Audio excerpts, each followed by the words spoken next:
الحمد لله رب العالمين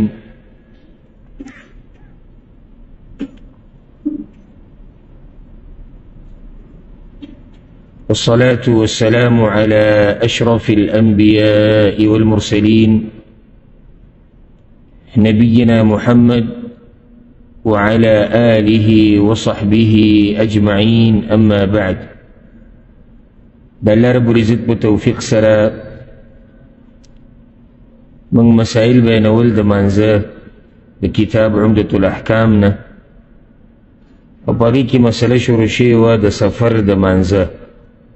هغه مسئلې چې هغه د سفر د منزه سره تعلق ساتي او مؤلف باب راوړو باب الجمع بین الصلاتین فی السفر، دو منځونه یو ځای کول په سفر کې. باقي دلیل ذکر شوی د عبدالله بن عباس رضی الله عنهما روایت دی چې رسول صلی الله علیه وسلم په سفر کې د ماسپښین او د مازدیګر مونځ یو ځای کو او دغه شان د ماښام او د ماسخوتن مونځ به یو ځای کو. ډېرې مسلې چې دې سره تعلق ساتي هغه بیان شوي، لکه سفر څه ته وایي او کم کم مونځونه یو ځای کېدی شي، کم نشي یو ځای کېدی، او دا به د اولني مانځه په دې وخت کې کېږي که دویم مانځه په وخت کې به کېږي، او بعض نورې مسلې چې هغه دې سره تعلق ساتي. یو اهمه مسله مخکې دې نه چې د قصر مسله بیان کو چې مونځ قصر کولی هم شي، هغه دا چې د سفر حد څه دی، یعنی څومره فاصله چې سړی ووایي او څومره لار ووایي نو دې ته سفر ویلی کېږي. دې کې د علماو اختلاف دی د دلایلو د لاسه. یوه مسله بعض علما ویلي وي 3 میله، چې 3 میله ته سفر وکړي، حدیث کې راغلی دی نو دا سفر شو.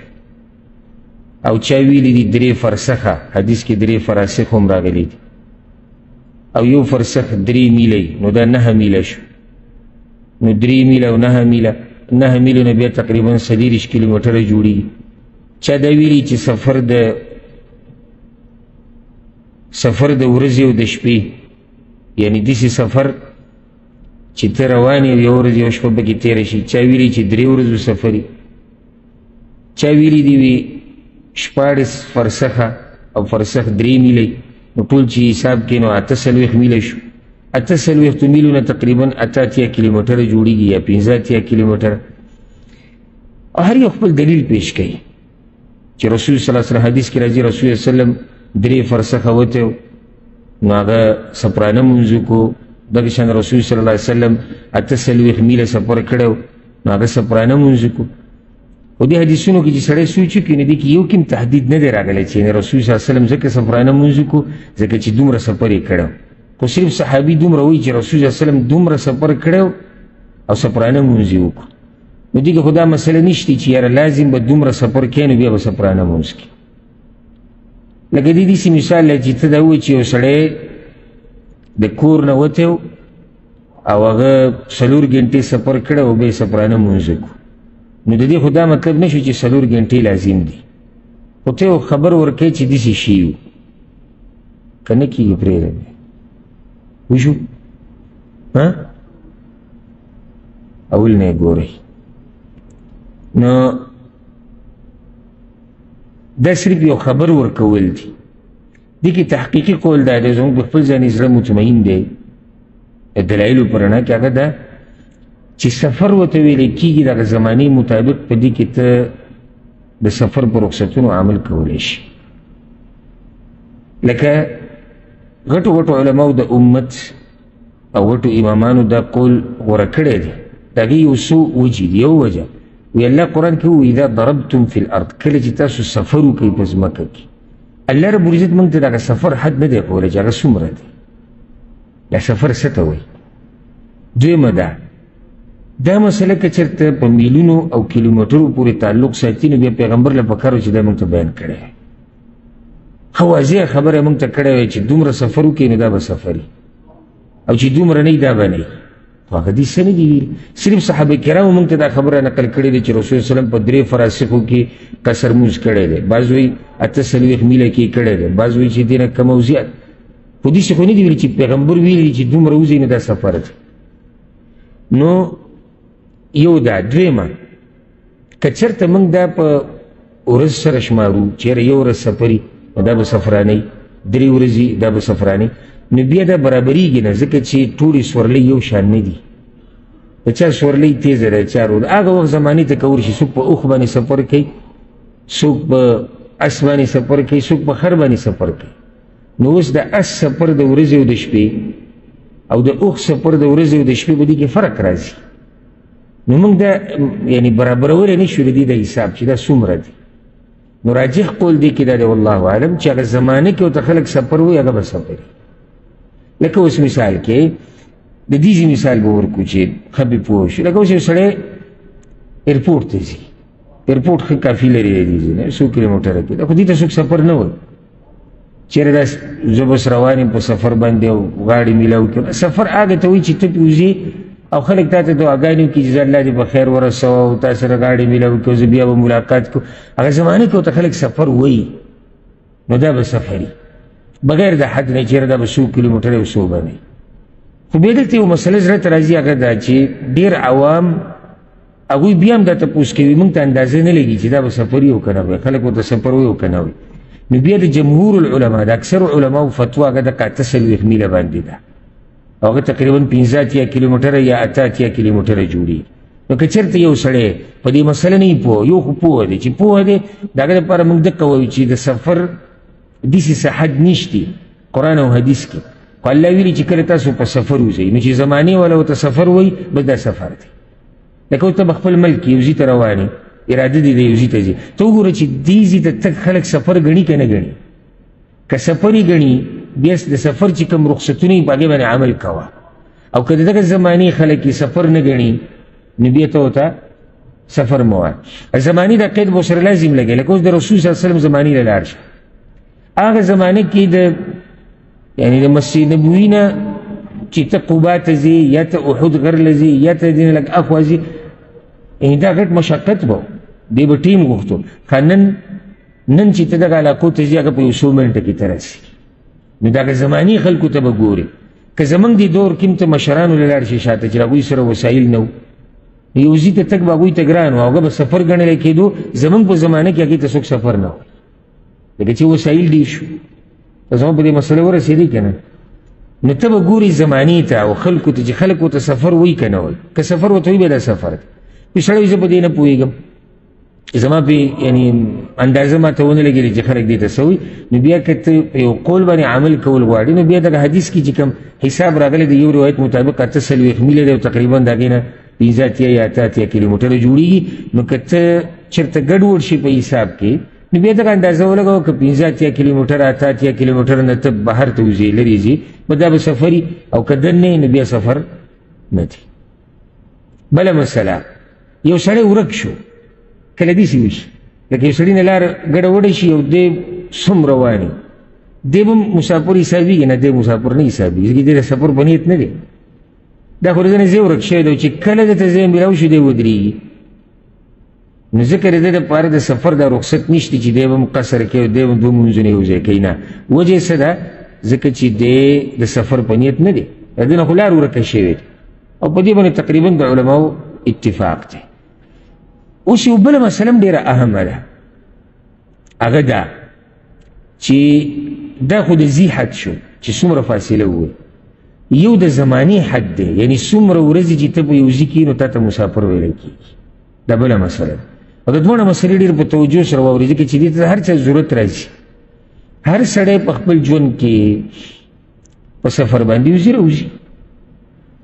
او سبحان الله اسې دا خو پکې د فایدې دپاره ته ذکر کړو موږ ټول په یو سفر باندې یو په دنیا کې دا زموږ سفر د آخرت دی خو دا سفر چې کوم زموږ دی په دې کې موږ نور سفرونه هم کوو څوک د ملک نه وځي څوک د خپل کلي نه وځي څوک د ښار نه ځي څوک سبق له ځي څوک ډاکټر له ځي څوک علم له ځي څوک ملګرو خوا له ځي څوک مزدورۍ له ځي څوک چکرو له ځي دې مسلې ته ضرورت دی داسې څوک نشته چې هغه دا وایي چې زما دې ته ضرورت نه راځي دې ته لازم ضرورت راځي او ما نه چې اکثر تپوسونه کېږي نو په هغه تپوسونو کې یو تپوس دا ډېر زیات کېږي چې دومره سفر ما وکړو دا به سفر حسابېږي او که نه دومره شپې هلته تېرومه دا به سفر حسابېږي او که نه خو دا مسلې داسې ګرانې نه دي یادول خو دا موږ ته ګرانې شوي په دې دي ځکه چې موږ ورته توجه نه ورکوو من کوشش نه کوو. یعنې دا کوم علما چې دین بیانوي که نه دا هم زموږ په شان انسانان دي، د دوی هم دقه شان د غوښې نه زړه جوړ دی، د دوی هم دقه شان دماغ دی، د دوی بدنونه سره خاص الله نه دي جوړ کړي چې هغې یو خاصیت دی. ها خاصیت چې کوم الله ورکړی هغه تقوا، محنت، کوشش، تیز دماغ، سوچ، فکر، هغې د لاسه الله ورته مسله یاده کړې. اوس که موږ د علماو په شان یاده نه کړو، اوس دې کې دا قول او دې کې دا قول او د هغوی دا دلیل او د هغوی دا دلیل، ته دا تفصیل هم مه یادوه. لنډ ما تا ته مختصر خبره ذکر کړه، که دا هم تا ته نه یادېږي نو بیا سلام دي ستا په دماغو باندې بله طریقه موږ له نه راځي. ما چې اوس لږ ساعت مخکې دا کومه مسله تاسو ته بیان کړه، دا ما د غټو کتابونو غټې مسلې تاسو ته په 2 منټه کې بیان کړې. اوس که دا هم تا ته نه معلومي او نه یادېږي نو بیا زه ستا په دماغو باندې سلام او په تا هم سلام، ما له بله طریقه نه راځي. هغه لنډه ده چې زمانې کې ورته خلک سفر وایي، دا سفر دی. که د زمانې په دې خبره ته نه پوهېږي یا خلک وایي چې یاره موږ ته پته نه شي د سفر وایو که نه وایي، نو بیا دغه بل قول باندې عمل وکړه چې هغې کې د عوامو دپاره فایده دا ده چې هغه ځای خوی شوی دی، مسافت نه هغو پکې خطا کېږي. خو بله مسله دا د هغې نه څه کمه نه ده چې زه به څو ورځې په یو ځای کې یم نو زه به مسافر یم. ګوره یو مسافر دا درته منځ کې بله خبره ذکر کړم، ما څو پیرې ذکر کړم چې پښتو کې بعض ټکي موږ هغه وایو د پښتو د لهجې سره هغه بدل شي، عربۍ کې هغه بدلي. نو هغه لکه اوس موږ پښتو کې مسافر، دا په اصل کې څه دی؟ مسافر. په دا پښتو کې مسافر شي. لکه ګوره موږ وایو مجلس، دا په اصل کې دی مجلس. نو بس خو دې ته ناسي، خصوصا چا سره طبیعت نه لګي دې ځان ته عالم وایي او مسافر ته دی مسافر وایي. نو کله چې موږ پښتو کې خبرې کوو او پښتو کې لګیو نو الفاظ هم هغه شان استعمالوو څنګه چې په څه کې استعمالېږي، په پښتو کې استعمالېږي. نو دلته به څوک نیوکې نه کوي بې ځایه چې دلته یې دا وویل، دلته یې دغه وویل، دلته یې داسې وویل، او چې چا سره څه نه وي دی خو په انتظار ناست چې یاره هر څه چې وي خو چې په لاس راشي، چې طبیعت یې ورسره نه لګي نو بیا د هغه زر باني. او ځکه وي هسې یو قصه خلک ذکر کړي ده چې ورسره نه لګي. وایي چېرته یو کس خپلې ښځې نه تپوس وکړو، وایي تا یو کس ولیدو وختي کې داسې په هوا الوتو. هغې وایي او څه ناشنا سړی و، په هوا الوتو، داسې په سیلۍ روان و. داسې خلک وایي دا کارونه کوي. په خاوند ته یې وایي هغه ورته وایي چې دا زه وم. وایي ځکه کوږ کېدې نو دا چې سره نه لګي که نه نو دې ستا هره خبره بیا اله داسې اله داسې اله دغه دا هر څه پرېږده، مسلې ته ګوره چې دا مسله دا سړی څه بیانوي او د کوم ځای نه یې بیانوي. نو هسې دا ستاسو د علم زیاتولو لپاره مې دا وایي په عربۍ کې دې ته المسافر ویلی کېږي، پښتو کې ورته موږ څه وایو؟ مسافر. بله چې پښتو کې موږ مسافر وایو، دا پا ټکی خو د سره په عربۍ کې شتي نه، اخو فا ده یا با ده. پا یا پی چې ورته موږ وایو دا په پښتو کې استعمالېږي، دا په فارسي کې استعمالېږي، دا په اردو کې استعمالېږي، دا په پښتو په عربۍ کې سره شتي نه. نو اوس ته لګیا چا سره خبره کوي یاره یو مسافر رو راغلی، بیا بل مسافر دا دی المسافر. نو خو صحیح شو المسافر دا خو په عربۍ کې دی، موږ دلته پښتو کې لګیا. څومره ته یو ځای کې پاتې شي نو تا ته مسافر ویلی کېږي. ګوره خلک دوه قسمه دي، یو مقیم یو مسافر. مقیم اوسیدونکی دا غزي، او دا غزي لازم مطلب دا نه چې دی دغه ځمکې دی. ځکه چې مقیم بیا دوه قسمه، یو هغه مقیم دی چې هغه د دې ځي دی، یو هغه مقیم دی چې هغه د دې ځي نه دی خو دې ځي کې د ډېر وخته پورې اوسېږي، لکه موږ چې دلته یو یا زموږ چې کوم نور مسافرونه دي او خویندې دي په نورو ملکونو کې دي، یا په خپل ملک کې څوک د یو ځای نه بل ځای ته لاړ شي څه وخت دپاره، مزدورۍ دپاره، سبقونو دپاره هلته پروت وي، دا مقیم دی. نو خلک دوه قسمه دي، یا مقیم دی یا مسافر دی. اوس زه څو شپې تېرې کړم چې زه به مسافر ګڼلی کېږم، او زه څو شپې تېرې کړم نو زه به مقیم ګڼلی کېږم. دې کې هم د علماو اختلاف دی. یو سړی به ماته وایي چې دا څه قیسه ده یاره، په هره مسله کې د علماو اختلاف دی. اختلاف ګوره د څه د لاسه راځي، ما بار بار تاسو ته ویلي د ټولو عقلونه یو شان نه دي. بل دا چې یو عالم یو دلیل اورېدلی بل ورته نه رسېدلی، هغه د هغه دلیل په رڼا کې فتوا ورکړي، هلته بله مسله د هغه بله خبره کوي. زما او ستا کار څه دی چې کله موږ ته داسې اختلاف راورسي، هغو خو الله بخیزه کړي چې هغو خو د خپل علم مطابق فتوا ورکړې، ما او تا به پکې د هغه چا خبرې ته ګورو چې د چا خبره قرآن او حدیث ته ډېره نږدې. سفر کې چې څو ورځې تېرې کړي نو تا ته مسافر ویلی کېږي. دې کې لنډه به ته زه وایم، اګر که مسله اختلافي ده، زما په خپل ذهني زړه مطمئن دی والله اعلم د دلایلو په رڼا کې چې اراده دې وه د 4 ورځو د پاتې کېدو یا د 4 نه د زیاتو ورځو، د 4 ورځو د پاتې کېدو یا د 4 ورځو نه د زیاتو د پاتې کېدو، نو بیا ته مسافر نه ګڼلی کېږي، بیا ته مسافر نه ګڼلی کېږي، ته به مقیم یې. په دې دلایل دی الحمدلله، دا نه چې د ځان نه مې خبره وکړه. دلایل هغه څه دي؟ یو دلیل دا دی چې کله رسول صلی الله علیه وسلم حج له راغی مکې ته، نو هغه په 4مه ورځ هغه د هغې راننوتو مکې ته، په 8مه باندې هغه ووتو مینا ته لاړ. 8مه باندې حج شروع کېږي، نو په 8مه باندې حاجیان چېرته ځي؟ حج خو هم چې ته کړی که نه بازو، په 8مه باندې خلک مینا ته ځي. دا 4 ورځې چې رسول الله وسلم و، نو هغه سفرانه مونځ کړی دی یوه. دویمه که موږ سوچ وکړو، ګوره د موضوع او جورابو باندې مسح په سفر کې څو ورځو پورې کولی شو؟ 3 ورځې او 3 شپې. یعنې ولې دا 3 ورځې او 3 شپې ایښودی کېږي؟ معنی ده چې دغه سړی سفر مسافر ګڼلی کېږي، چې د دې نه زیات شي دی خو بیا مقیم شو، دی اوسي. بله ده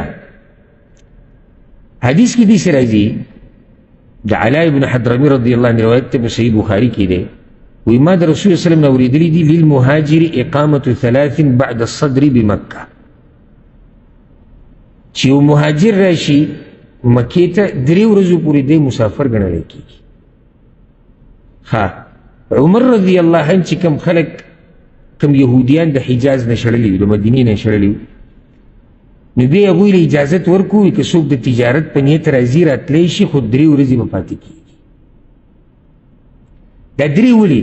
دا د هغوی د ذلیله کولو دپاره چې تاسو به دلته مسافر اوسېږئ. خیال هم دې خبرې ته که ځکه که د دې نه زیاتېږي نو بیا دې څه ګڼلی کېږي؟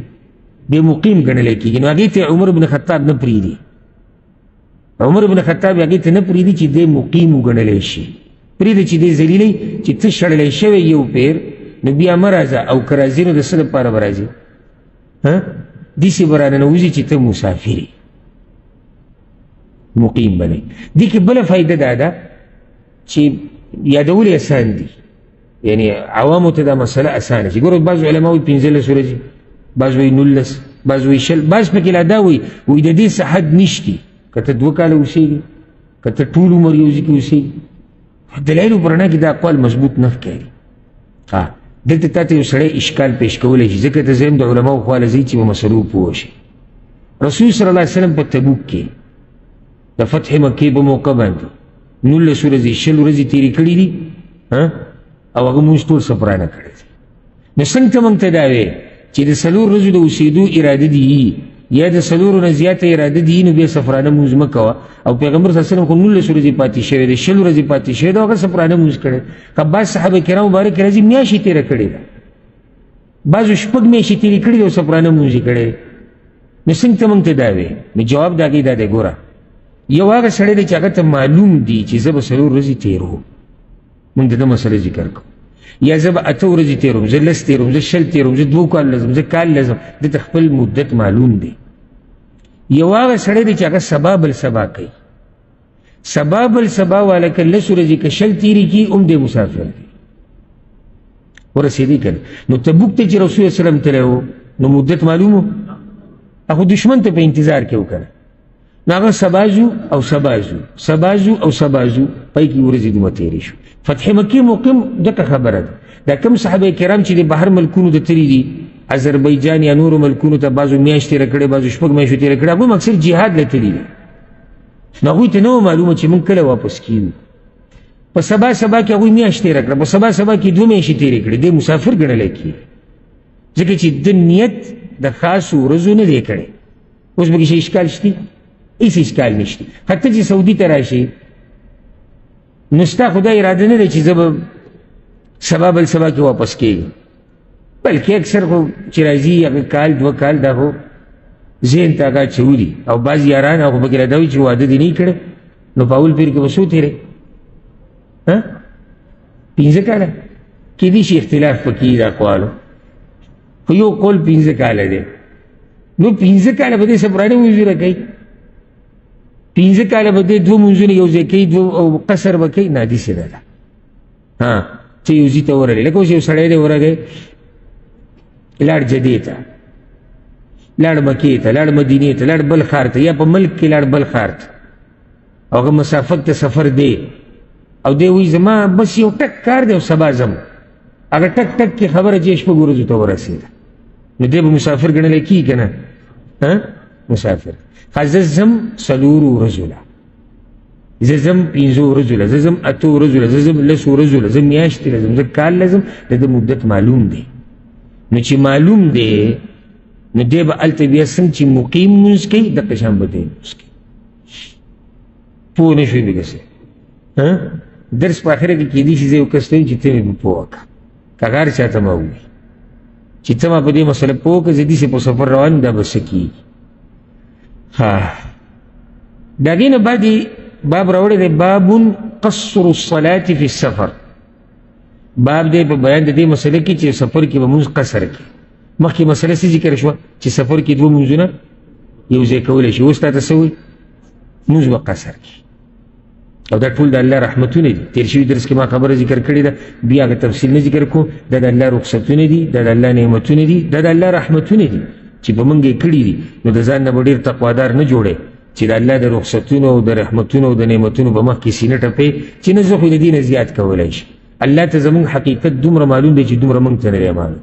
نو ذکر الله دا اسانتیا را کړې ده، نو ته یې په ځان سره ګرانې، ولې ته ځان ته هم ګرانې او نورو مسلمانانو ته هم ګرانې. خو چې الله اجازت ورکړې ده هغه د دې بندګانو رب دی.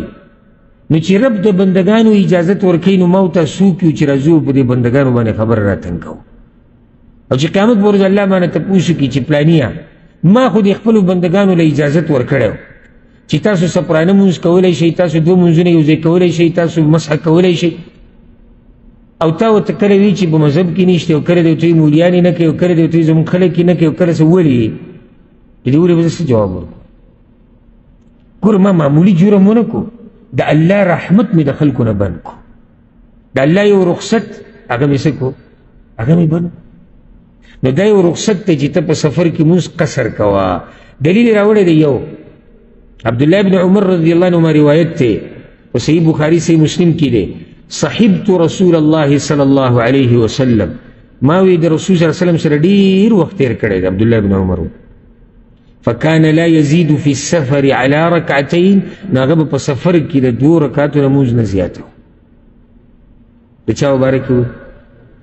پیغمبر صلی الله علیه وسلم بارک. و ابا بکر و عمر و عثمان كذلك، او د ابو بکر سره مې وخت تېر کړی، د عمر سره مې تېر کړی، د عثمان سره مې تېر کړی رضی الله عنهم. هغوی به په سفر کې 2 رکعاته مونځ کوو.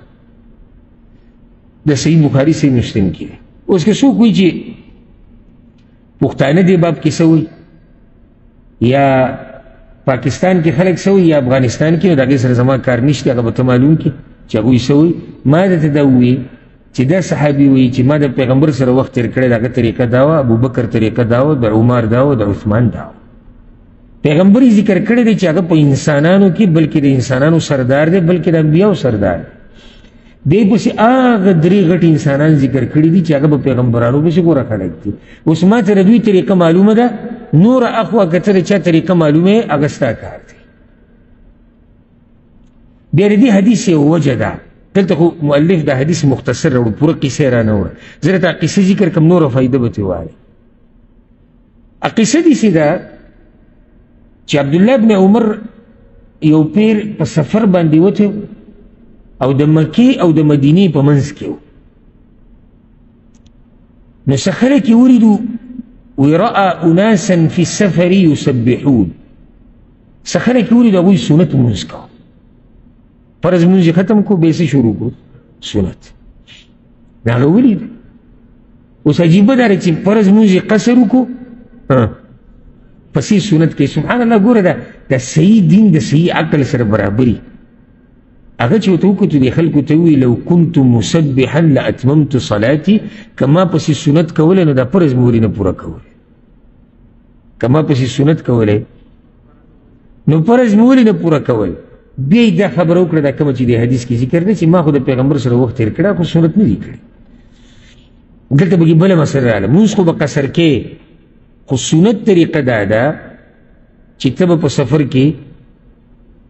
کې به سنت هغه نه کې دا سنت طریقه ده سوای د سحر د مانځه د سنتو نه چې دا رسول الله وسلم په سفر کې نه دي پرېښودي او د ویتر مونځ دا رسول الله وسلم په سفر کې نه دی پرېښودي باقي چې کوم سنت دي هغه به نه کې دا د پیغمبر تابعداري ده او تقوا څه ده کول که نه کول ډېره تقوا نه کول ځکه عام خلک د تقوا په معنی نه پوهېږي چې تقوا څه ته وایي لکه اوس که عام سړي په مخ کې ته سفر کې او ماسپښین مونځ دې 2 رکعات وکړو بیا د هغې نه مخکې دې سنت وکړو وروسته دې وکړو خلکو ولیدو یاره ماشاءالله څومره پرهېزګاره دی څومره تقوادار تا صرف فرض مونځ وکړو جومات نه راووتې نو عوام ورته وګوره صرف وي 2 رکعات وکړو که ته به راشي راووتو ګوره تقوا هر هغه کار ته وایي چې هغه د پیغمبر طریقه وي نو چې پیغمبر کړې ده او موږ دا خبره بار بار ذکر کړې ده چې پیغمبر نه تقوادار خو څوک نشته زیات نو ځکه سفر کې د سنتو د پرېښودو ګنجایش دي الحمدلله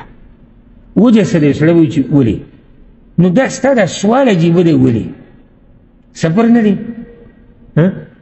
سفر مشقت نه دی او حدیث کې راځي چې سفر د عذاب یو ټوکړه ده عذاب مطلب د تکلیف عذاب تکلیف ته وایي تکلیف نه دی که ته په جاز کې روان یې ته نه ستړی کېږي دا بعض خلک وایي دا څوک چې دا کیسې نه مني مذهب کې نشتي هغه وله دا پر ته ګوري وایي جاز کې سړی روان دی او په بس کې روان دی ویسي ورته لګېدلی راسه زه تا بوځم په بس کې مکې ته ځو مدینې ته ځو په بس کې او ښه ایسي ورته لګېدلی او که ته ستړی نه شو بیا ما ته ووایه رب العالمین په موږ پوه دی ولې تر الله نه مخکې کېږي ولې تر الله د پیغمبر نه مخکې کېږي په خپل ګاډي کې به ته سفر کې د خپلو بچو سره ښه ګاډی به ښه یخ کنډیشن به ورته لګېدلی ستړی کېږي که نه ستړی کېږي سفر دې ستړی وایه ته د خپل کور نه لرې شوې ماحول بدل شو په یو ځای ناستې دا ټولې سختې دي که نو چې کله شریعت تا ته وایي چې زه خیر دی 4 رکعته مونځ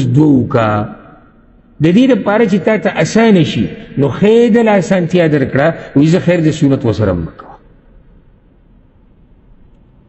الا کم د سحر سنت مه پرېږده او دویم ویتر مه پرېږده نو دې حدیث نه دا ثابته شوه چې سفر کې به مونځ قصر کې او دا مسله د قرآن نه ثابته ده الحمدلله او بیا د حدیثونو نه هم ثابته ده الله قرآن کې وایي سورة النساء کې واذا ضربتم في الارض او کله چې تاسو سفر وکئ په ځمکه کې فلیس علیکم جناح ان تقصروا من الصلاة نو په تاسو څه ګناه نشته که تاسو مونځ قصر وکئ په تاسو څه ګناه نشته دا رب العباد دا خبره کوي د بندگانو چې کوم رب دی هغه دا مسله ذکر کوي وایي که تاسو مونځ قصر کوئ څه خبره حدیثونه خو ډېر دي یو پکې دغه ذکر شو بلکې په دې باندې اجماع ده د امت اجماع ده چې سفر کې ته به مونځ قصر کې او قصر کولی شي خو دلته یو سوال کوي سړی مانه دا تپوس وکړي آیا لازم دي چې زه به قصر کوم که زه یې پوره وکړم بعض علما خو ویلي دي واجب دي وایي ځکه چې پیغمبر پوره نه دی کړی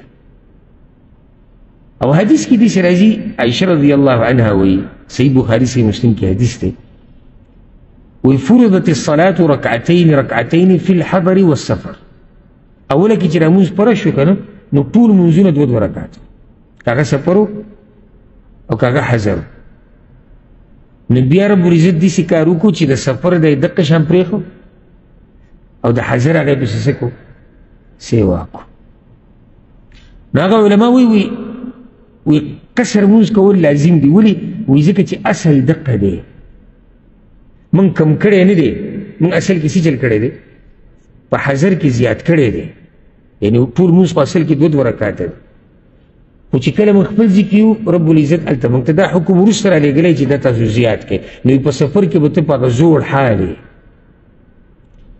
او نورو علماو دا ویلي دي وی که څوک پوره مونځو کې نو جایز دي غوره طریقه نه ده او سنت مؤکده دا دي چې ته مونځ قصر وکړي او که چېرته د بعضو صحابه کرامو نه نوی نقل چې هغوی بعضو پکې په بعضو موقعو باندې مونځ پوره کړی دی نو دا خبره د ټولو نه زوروره ده چې سفر کې مونځ قصر کول واجب دي خو دا واجب چې ورته نه وایو صرف د یو څو صحابه کرامو د یو کار د لاسه چې هغوی بعضو موقعو کې مونځ پوره کړی دی نو خلاصه د مسلې دا شوه تا نه چا سوال وکړو چې سفر کې مونځ کول قصر واجب دي که نه نو ته به جواب داسې ورکړې چې قصر کول د رسول وسلم مضبوط سنت دي او مونځ پوره کول غوره طریقه نه ده وکړو چا وکړو مونځ یې وشو که چا پوره مونځ وکړو په سفر کې نو مونځ یې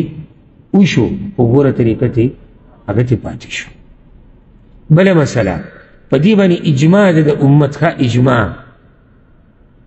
چې قصر چې کوم مونځ کېږي هغه ماسپښین دی مازدیګر دی ماسخوتن دی بس سحر مونځ قصر کېږي هغه په هغه شته حال پاتې دی 2 رکعته دی دونه ته څنګه قصر کړي ماښام مونځ د ویتر دی ماښام مونځ ویتر دی د ورځې نو ته څنګه قصر کړي نو په دې باندې ځان پوه کړئ دا اجماعي مسله دي کې اختلاف هم نشته ما تاسو ذکر کړي زه یو پیر حج کې ومه د عرفات نه چې زه لاړم مزدلفې ته به جمع ولاړه جمع ولاړه زه ورننوتم هلته خلک ماښام او مازدیګر مونځ کوي سفرانه مونځ دي قصري او جمع دو مونځونه به یو ځای کوي او قصر به کوي هغوی مونځ 2 رکعته وکړو سلام یې وګرځو ما زه د ماښام مونځ یې کړی ما د ماښام 3 رکعت پوره کړو بیا ودرېږو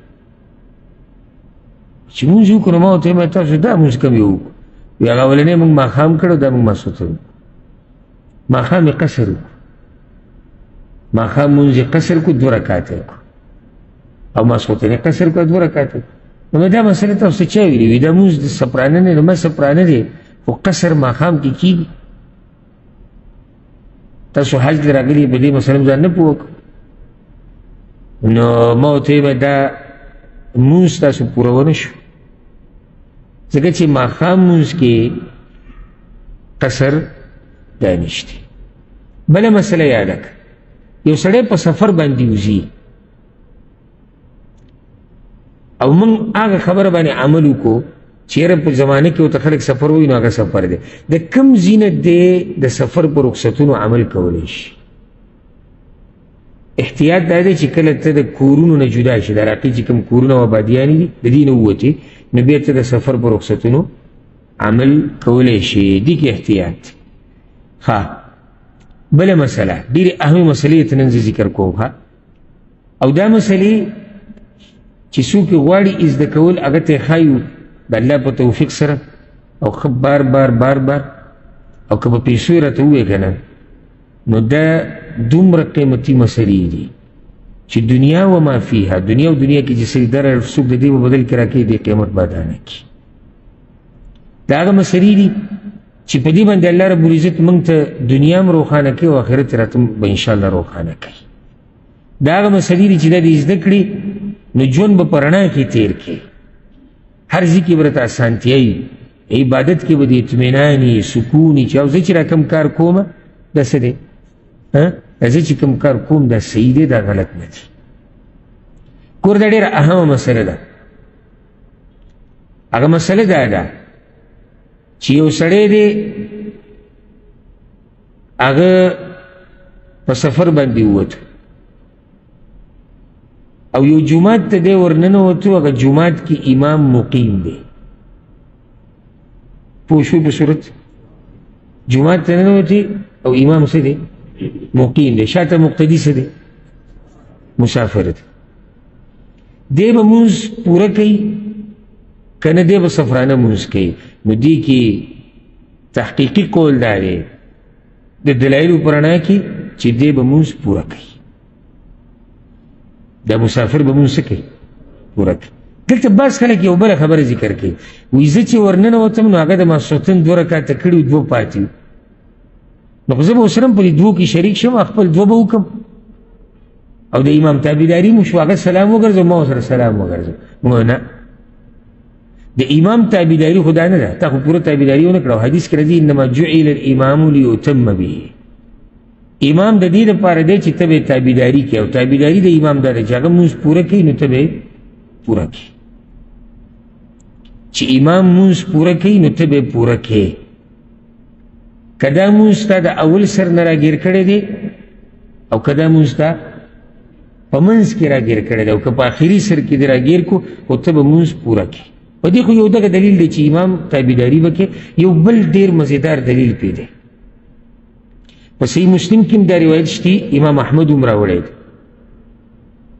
موسی ابن سلم رحمه الله وایي موږ د عبدالله ابن عباس رضی الله عنهما سره په مکه کې وو، وی ما ورته یو ورځ ووایي چې انا اذا كنا معکم صلینا 4 واذا رجعنا الى رحالنا صلینا 2 چې کله موږ تا سره مونځ کوو، اخو مکه کې وکړ نو موږ مونځ 4 رکعته کوو، چې کله خپلو ځایونو ته لاړ شو که هلته کوو نو هلته 2 رکعته کوو، ځکه چې موږ مسافر یو. تا سره یې څو کوو؟ 4. او چې ځان لی کوو 2. هغه ورته وایي تلک سنة ابي القاسم صلی الله علیه وسلم، هم دقه د رسول صلی وسلم طریقه ده. د رسول وسلم طریقه څه ده؟ چې امام مقیمی مونځ به پوره کې او چې ځان لی کوي ژبه یې صفا نه کوه. واضح شوه مسله که نه؟ ها، دې سره بله مسله،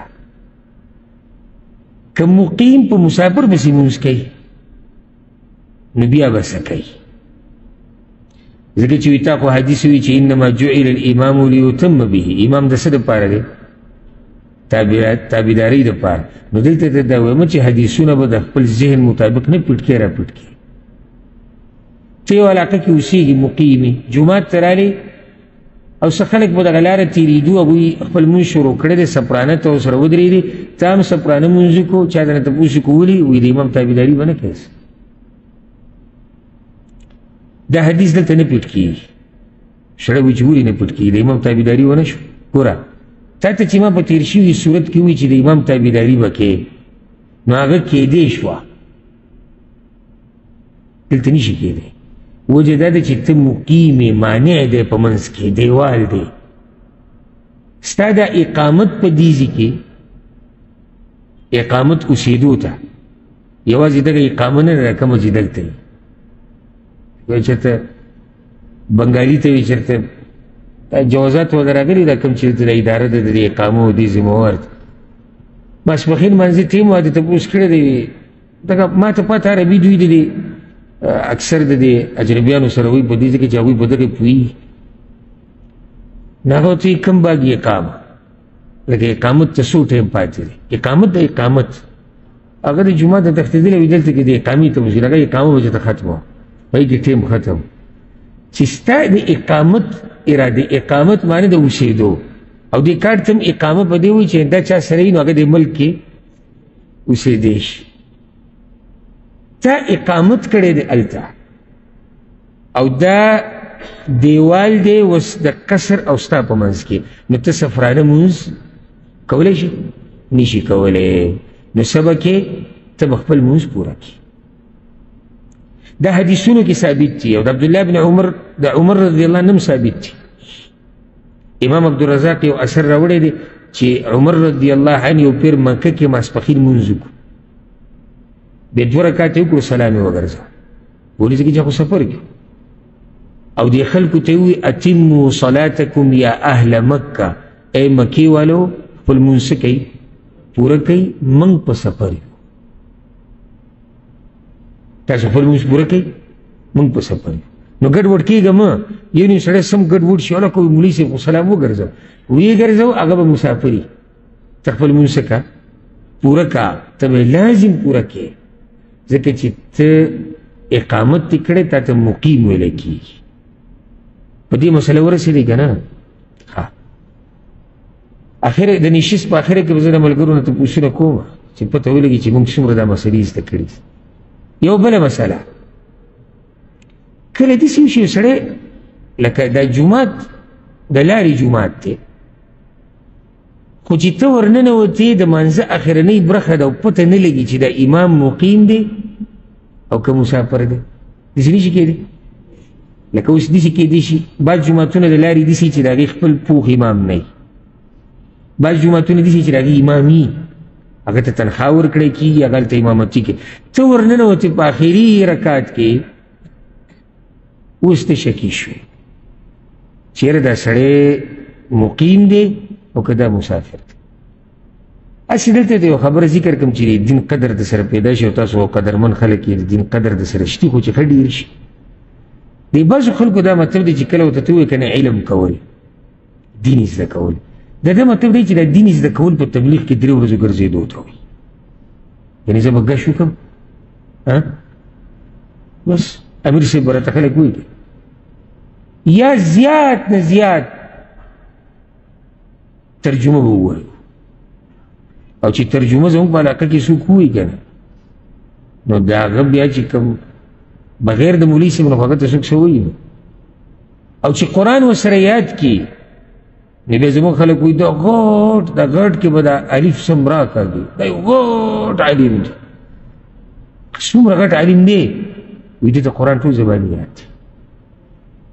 دا د دین بې قدري ده. موږ ته دا علم ډېر یعنې چې معمولي سخت کوي. پلانې څه کوي؟ وایي پلانې انجینري کوي.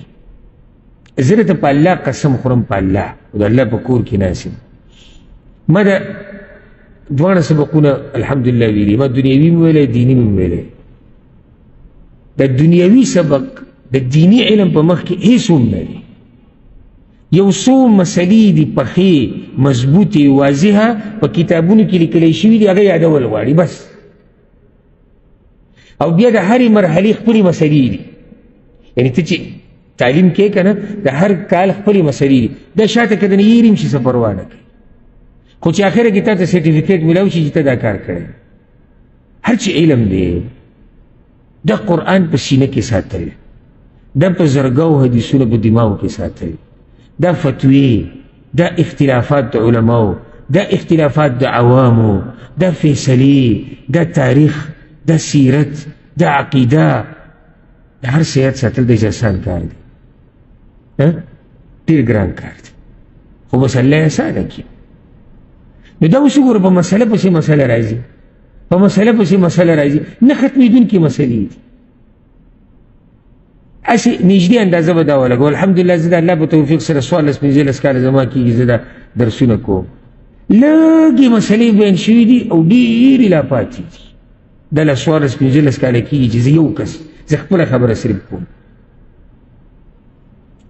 دا که چېرته د انجینرۍ مسله ما به ټولو تاسو ته په کال کې بیان کړی چې دا به داسې کې، دا به داسې کې، دا به داسې کې، ډاکټرۍ کې دا دي دا دي دا دي، په پلاني شي کې دا دي دا دي دغه دي. قصه به ختمه شوې، موږ لا لګیا یو ولګیا یو. نو ځکه علم وایي د کوم ځای نه د کوم ځای پورې به یې زده کړې، وایي د مور د غېږې نه د لحده پورې. د علماو د املاګانې داسې ټیټې شي که نه، بیا هم دا کتابونه لټۍ را لټۍ که چېرته نوې مسله را پیدا کړي او نوې خبره را پیدا کړي، نو ډېره مزه هم کوي. دا دین زده کول ډېر خوند کوي. لکه دا مسله پسې مسله، ته یو ځای ته ورننوتې او شکي چېرې دا سړی به مسافر دا امام که دا به مقیم، دا ته اوس نشي راتلی دا مسله راتلی شي. نو د دې به 2 صورته یې وس. تا د هغه حالاتو ته وکتو، غالب ګمان دا دی چې دا سړی مسافر دی، نو مونځ څه وکړه؟ صبرانه وکړه. ولې هلکه ولې ستا غالب ګمان داسې څنګه شو؟ وایي د دې امام د حلیې نه معلومیږي چې دی د دې ځای نه دی. اندازه لګي سړي ته که نه لګي؟ لګي سړي ته اندازه. لکه ته یو جومات ته ورننوتې، د سعودي عرب خبره به وکړو، دلته اکثر چې اماماني یا دینی طبقې نو د هغوی په سر باندې ټوپۍ او رومیال وي. ته ورننوتې جومات ته، په هغې کې یو کس ورمخکې شوی دی چې د هغه په سر رومیال نشتي، اندازه د څه لګي چې دا مسافر دی. ښه ته ورننوتې، نه ټوپۍ شته نه رومیال شته، مسافر دی. ته ورننوتې، امام ورمخکې شوی دی، په پلین شرټ کې دی، مسافر دی. ته ورننوتې، امام ورمخکې شوی دی، کمیس پرتوب کې دی، زردي زه خبره کوم، اندازه نه لګي. ښه نو که دې سپرانه مونځ وکړو یو خو صحیح شو، ته سپرانه وکړه، او که ته په دې اندازه کې خطا شوی. اوس کیدی شي چې دا د دې جومات خپل امام نه وي، خو د دې علاقې اوسېدونکی مخکې شوی دی، نو که ده مونځ پوره کړو ته ورسره پوره کړه. مسله څه دومره ګرانه نه ده چې سمه مونږ داسې کړو چې دا ډېره ګرانه. ته بیا راشه، بعض ملیان داسې وایي سړي ته، دا چې ته بیا راشه نو دی دا سړي ته دا مسله سمه ګرانه کړي، او د دې دپاره به 14 علمونه کې، او دا داسې اسان کار نه دی، او دې دپاره به بادام وخوري او اصیل غوړي به وخوري او دغه به کوي. نه، د الله نه سوال کوه، اخلاص، محنت، هر څه اسات دي. نو چې ته ورننوتې، اندازې دې ولګولې، د سړی سپرانه نیت دې د سپرانه مونځ وکړو، وروسته سړي پوره مونځ وکړو، ته ورسره پوره کړه. او که سپرانه یې وکړو بس صحیح شو. ښه اوس که چېرته ته ورننوتې او بلکل اندازه نه لګي، هېڅ پته نه لګي چېرې دا امام به مسافري که دی به مقیمي، نه د حالاتو نه پته لګي، نه د کپړو نه پته لګي، هېڅ نه پته نه لګي. نو دې ذکر راجح قول دا دی والله اعلم چې ته د سفر مونځ په اراده ورننوځه، ځکه چې ستا خپل حال دقه دی چې ته مسافر یې. نو که چېرته دی امام سفرانه مونځ وکړو، جو خو صحیح شو، ستا سفرانه شو، او که امام پوره کړو، جو ته بسې بیا مونځ پوره کړه. او دقه زمونږ وس دی، او الله قرآن کوي فاتقوا الله ما استطعتم، د الله نه دومره ویرېږئ څومره چې ستاسو وسي. ورسېدی به که نه؟ علي پوه نه شوې.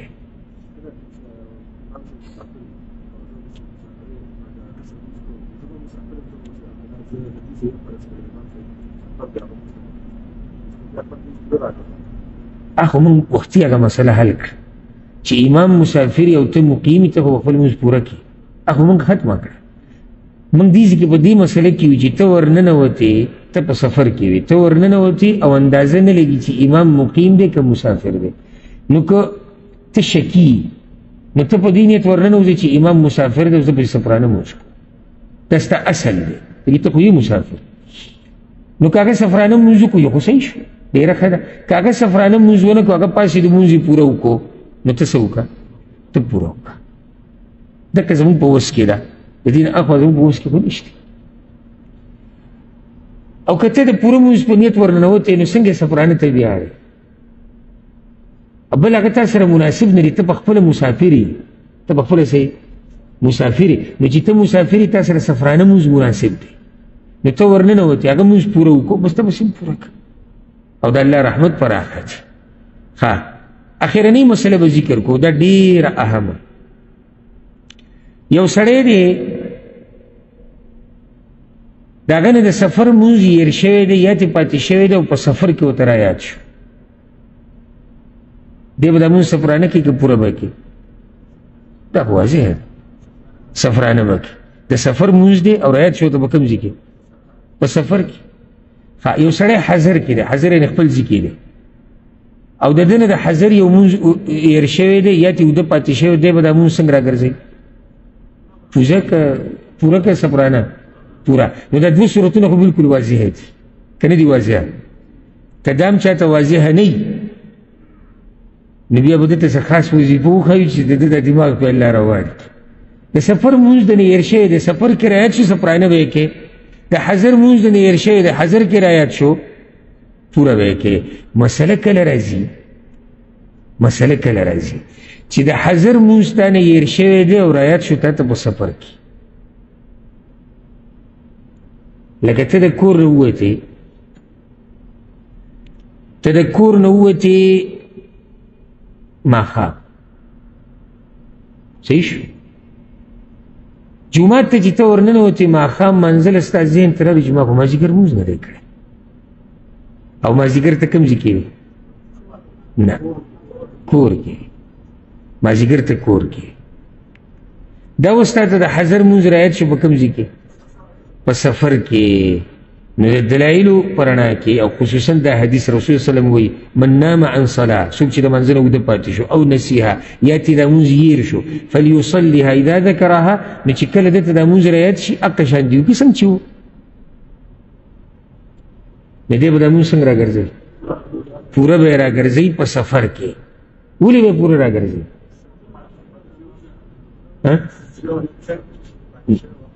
ګوره که موږ یې داسې ووایو دی به دا مونځ پوره په دې راګرځوي ځکه چې کله چې دا مونځ په ده لازم شو وخت پې داخل شو نو دی په خپل ځای کې ورسېدی دی که نه بله مسله یو سړی په سفر کې و او داسې اکثر سفر کې سړي سره وشي اراده د ودرېږم کې دنه خبره یېره شو کور ته ورسېد کور ته چې ده راغی ده ته رایت شو چې ما خو ماسوتن مونځ نه دی کړی ماسوتن مونځ دنه کوم ځای کې پاتې شوی رایت ورته کوم ځای کې شو حضر کې نو دی به دا مونځ سپرانه کوي ځکه چې په کوم حال کې په ده باندې دا مونځ لازم شوی و نو دی په سفر کې و او په سفر کې مونځ قصر دی دا ګوره کېدي شي اول پرې دا مسلې تاسو واورئ ډېرې اهمې مسلې ما خو سوالاتو جواباتو کې ما ته یاد دي چې ما پرې دا مسله تفصیلا بیان کړې خو د هغې به وخت کېږي نو څه نه څه به ورسېدی که نه دې سره د سفر بعض مسلې بعض دا نه چې ما ټولې بیان کړې بعض او غټې غټې مسلې الحمدلله اختتام ته ورسېدي را روان درس کې به انشاءالله شروع کوو د جمعې د منځه د مسایلو مبارک چې هغه ډېرې اهمې مسلې خاصې سوال جواب به وکړو چې پته ولګي چې موږ څومره اوبه وکړو که نه زه یې غوره کړم که تاسو به جواب را کوئ څه مو خیال دی یو سړی دی هغه په سفر باندې ووتو او تپوس کوي چې څومره سفر زه وکړم څومره لار ووم نو ما ته به مسافر ویلی کېږي زه یم چې یو کس جواب راکړي خو ښه مطمئن او داسې ډاډه ته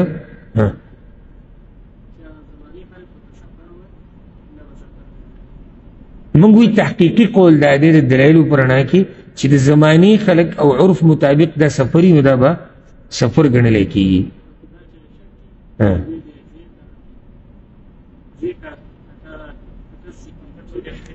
که دی وایي چې زه په دې خبره پوه نه شو نو بیا د علماو هغه قول ته دې رجوع کړي چې هغوی 48 میله یادوي او د 48 میلو نه تقریبا 88 کیلومتره یا 15 کیلومتره جوړیږي بیا دغې ته دې ګوري چې د دې نه که واوړېدو یو سفر دی که دې نه نه واوړېدلی سفر نه دی یو مسله حل شو بله مسله څو ورځې چې یو ځای کې واوسېږي نو تا ته به مسافر ویلی کېږي چا ته دا مسله نه ته که بالفرض اراده یي چې زه 4 ورځې اوسېږم یا 8 ورځې نو دی به مسافر ګڼلی کېږي نه به ګڼلی کېږي او که دی سبا بل سبا کوي نو دی چې څو ورځې وي دی مسافر او که دی 2 ورځې اراده یي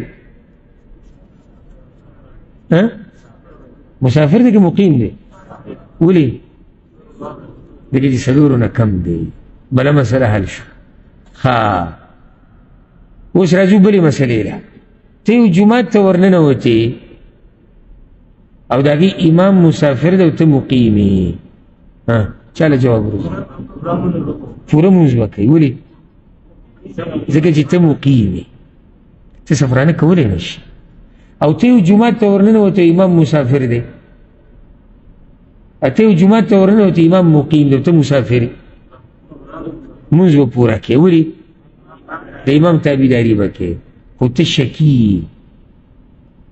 نو بیا موږ 2 صورته ذکر کړي یا خو به ستا یو طرف ته رجحان ځي اوس د هغې مطابق کار وکړه د دلایلو په رڼا کې یعنې ستا اندازه ده چېرې دا سړی څه دی مسافر شي مونځ پسې وکړه که ده پوره کړو ته یې ورسره پوره کړه او که ته شکي